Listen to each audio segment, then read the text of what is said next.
People play a key role in any organization, and therefore KEF's employees do play a very important role. The role of the people is to understand what is expected of them, to understand the values, the culture of KEF, and to really immerse themselves into that culture and values. Secondly, the people are expected to perform and give result.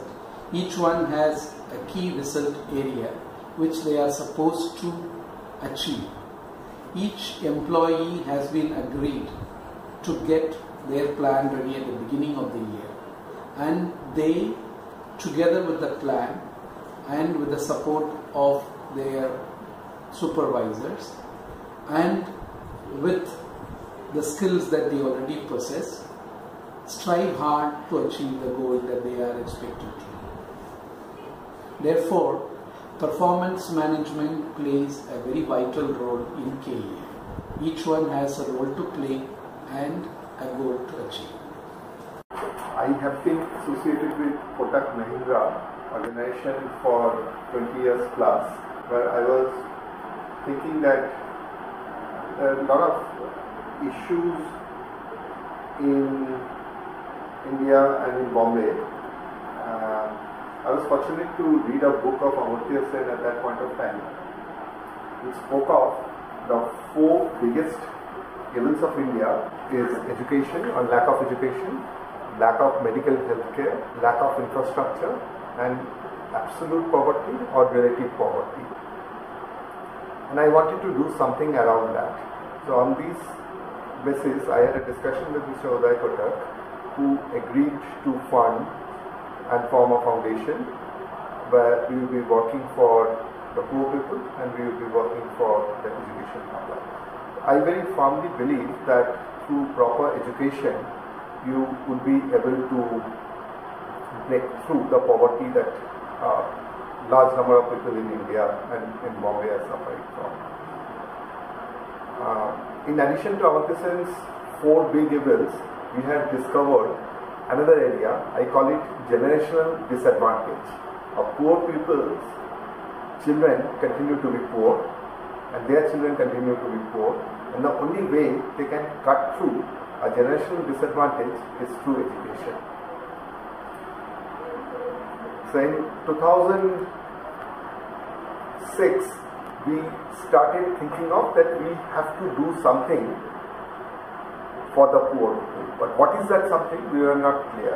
It was possible for us to start a school or a few schools. We could have started a college. We could have done it in different ways. But the thought process then was that there are existing schools, there are existing principals, existing trustees, existing students, existing teachers, existing parents, but something is going wrong in the input of the school, of the teachers, of the principals, of the parents to the children. As a result, the children are either dropping out from education, or at the end of the school, they are not having the competencies with which they can lead a life. They can lead a life in which they can be compensated sufficiently and get a remuneration above the poverty line. We found out some basic data. We found out that 35% of the population in Mumbai are below the poverty line.